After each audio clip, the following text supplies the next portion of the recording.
In this video, we're going to take a quick look over of the new Razer Basilisk V3 Pro 35K. Now, as you can see, we do have the white and black version, but it does come in an all black version as well. I just think this design here with the black accents is just absolutely gorgeous. Now, you do get your braided USB A to C cable, your USB dongle, and then your dongle adapter right here. Of course, all your paperwork and stickers. Now, you can get this mouse bundled with the Dock Pro. Many of us probably already have this, so yes, you can use the one you already have, or you can just buy it separately if you want. And I love this little addition. You just set your mouse on there, charge it up. There's no little notches that you got to line up. Again, it just sits on there, charges up. You can get up to 8,000 polar rate on this. And myself, not really using 8,000 polar rate, the thing I love about it is, again, the simplicity of charging. I use 4,000 polar rate, but this is just an accessory that separates this product and something I think is needed.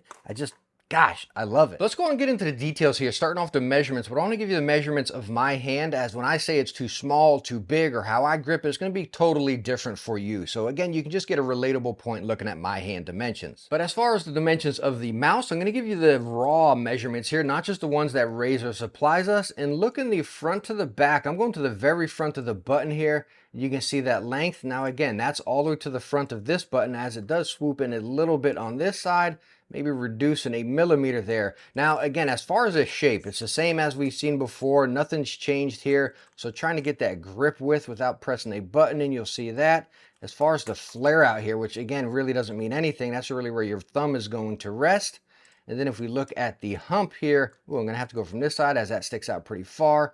As far as the hump, you're seeing that. So again, I don't really think you need many measurements of the Basilisk V3 Pro 35K, as the shape is still the exact same. But I would still like to give you the heat signature, just so again, I can talk about the shape of this mouse and how it feels to me. So putting it under the camera here, hopefully transferring some heat, I'm going to show you exactly how I pretty much grip this mouse.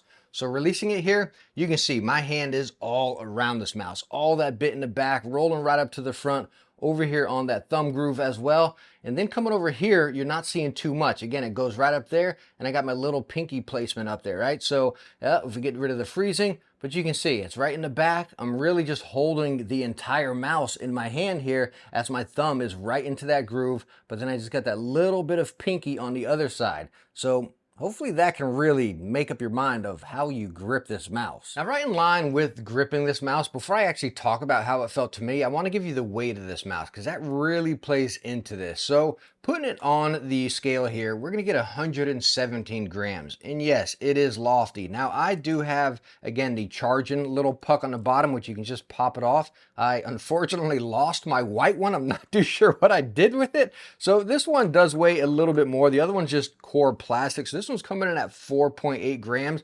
Let's go ahead and get the weight without any puck on the bottom. You're getting 112. So yeah, it is a little bit lighter, but you're not going to notice any difference with or without the puck. So why I wanted to show you the weight and the heat signature and everything is because it really solidifies what this mouse is, at least in my opinion. And of course, this is going to differ for a lot of people, hand shape. I have medium to larger hands. I'd say more on the larger side, as you saw with the dimensions. In me gripping this mouse, as I told you, my pinky on the side, that is really a key point right here. So you see I'm gripping it like that. My thumb is over here on that side, but I'm still gripping that, as I have nothing over there. So when I'm taking this mouse and I'm gaming with it, it's not like an ergo, a nice palm grip like you'd see with a Death Adder or something. It is on the slimmer side, as weird as that sounds, again, with that hump sticking out there. But as far as the core mouse dimensions, right here in the middle, if you cut that off, it's slimmer, right? So yeah, you can take this and fingertip it, but that goes right into the reason why I wanted to show you that weight before I talked about this, because it is a heavier mouse. And as I stated in all of my mice videos is, yeah, shape is king, but you have to think about weight, right? I'm not a weight crazy person. Like, I don't care that it's 117 grams. As yes, that is heavy, but again, for what the mouse is, I don't think many of us are going to be playing competitive FPS with this, but even me playing mainly story games that aren't very fast paced, it was still heavy. But with it being a slimmer mouse, I noticed that weight a lot more. That's exactly how you can notice it. So if you're using a big Zowie EC that's a little bit heavier than, say, a Razer Viper or a Death Adder, you're not going to notice it as much, because that mouse is going to fill out your hand. You're going to be totally engulfed in it. You're going to be moving around with it. I mentioned this in all of my mice videos, and I hope that really resonates and connects with you guys, because you truly notice it. It's not so much that it's heavy. It's, again, with it being, for me at least, a slightly slimmer shape, and then being heavy. Like if this was Death Adder sized, big and plump, like game over. Like I would definitely be using this for story games. It would be so stinking awesome. But for me, that weight and slimmer design just doesn't work out. But of course, that's personal preference. If you got a smaller hand, you're probably going to be perfectly fine here. Heck, G502 from Logitech, right? You're going to be right at home here. What I personally would like to see is this with maybe the Viper type of weight, which I'm not too sure how they would do that. Maybe take out the puck and stuff like that. I don't know. They'd have to remove a lot of features, which we're about to dive into. But I'd love to see that, and I'd love to see a bigger one.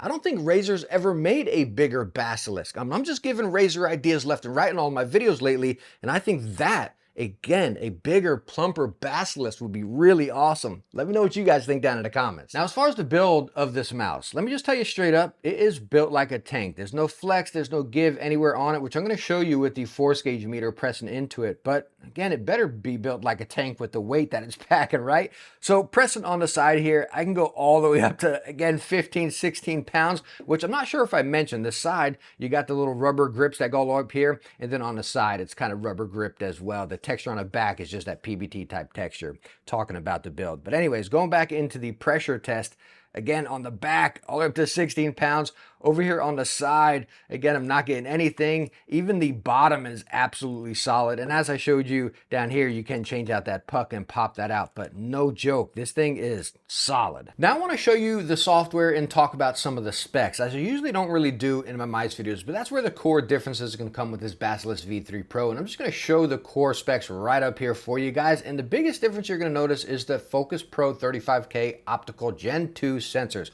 Whew, that is a mouthful there. So they got a brand new sensor in it right there, which you can get up to 8,000 polar rate, but you could also on the other one. The other difference you're going to notice is the battery life, where on this new one, you're going to get up to 140 hours running 2.4 and up to 210 via Bluetooth. So that is more than the previous version, as before it was 110 hours. So not much, but hey, there is some. You get a whole lot more in Bluetooth, where you're getting 210 here. The previous was 150, but where you can see a difference is with 8K on the new one, you're getting up to 28 hours. On the previous one, you're getting 32 hours. So I guess the new sensor is just drawn a little bit out of there. Now let's come over to Synapse and look at the software. And by the way, I went back to Synapse 3. The beta was giving me a couple issues with these products, as it just kept on searching for it. Now again, I'm using the products earlier before release, so I'm sure this will be fixed whenever it comes out. But again, in the Synapse 4 beta, it just kept on searching and searching for the product. It wouldn't come up. So anyways, I'm showing you on Synapse 3. So clicking on the mouse, basic core setups, again, adjusting your mouse and stuff. You got the little side button, which I absolutely love, the sensitivity clutch. I've been using the heck out of it, right? Really cool.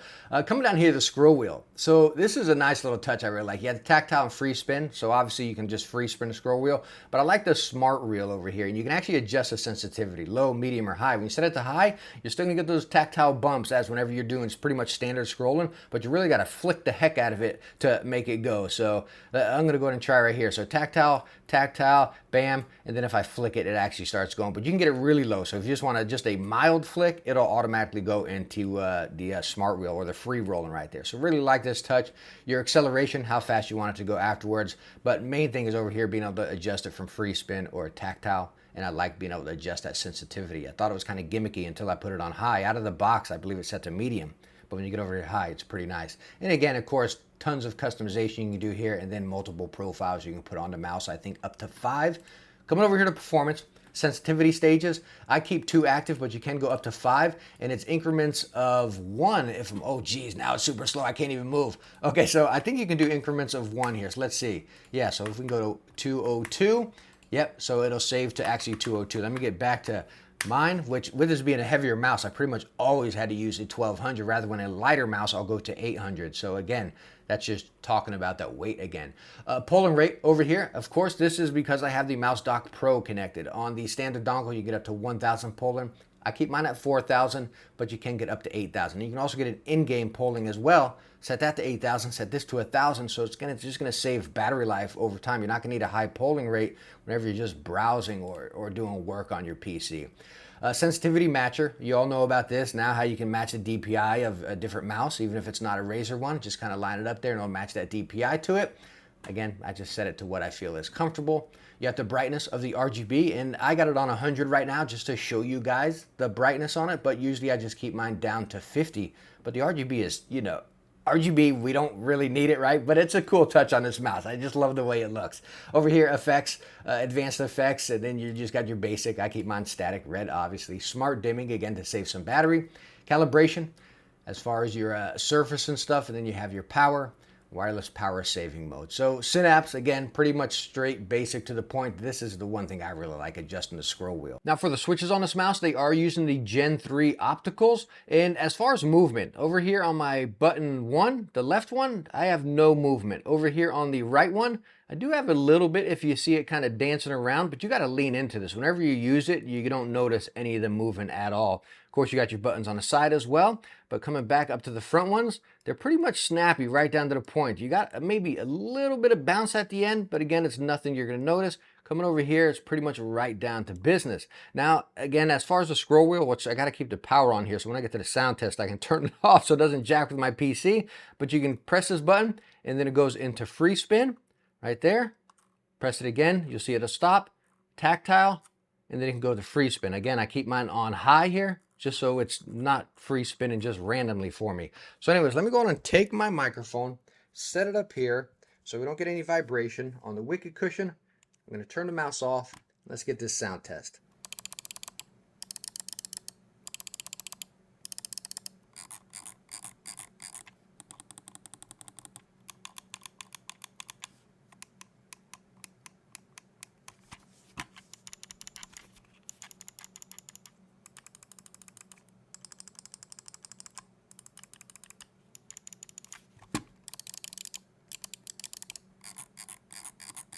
So as far as the new Razer Basilisk V3 Pro 35K, as you caught through this video, it's not a new Basilisk. It's just a refresh, a cycle refresh with some new specs and performance packed into it right there. So in my honest opinion, with this coming in at 159 bucks, which I believe is the same price as the original V3 before the 35K, if you have that one, I'm going to tell you, stick with that one. It's perfectly fine. Maybe if you even want to save some money, because this is a great mouse. It's not a mouse for me, right? Because again, it's a little bit too thin. If it was a little bit more plump, I'd be perfectly fine. I would like to see it a little bit lighter, but I love the mouse. It is an awesome mouse for sure. But right now, I'm still going to tell you, like, I'd recommend you go with the older one. I believe you can get that one for, I don't know, maybe around 100 bucks right now, which isn't too bad if you're into this shape. I'm not sure if the specs and performance really justify it with a bigger or a heavier mouse right here. That's really comes into justifiable when you're looking into like a real fast-paced FPS type of game, you know? So yeah, it is a great mouse. If you're looking for the latest and greatest, you got it. But I'm going to tell you, if you got the original, stick with that, or maybe save some money and buy the older version.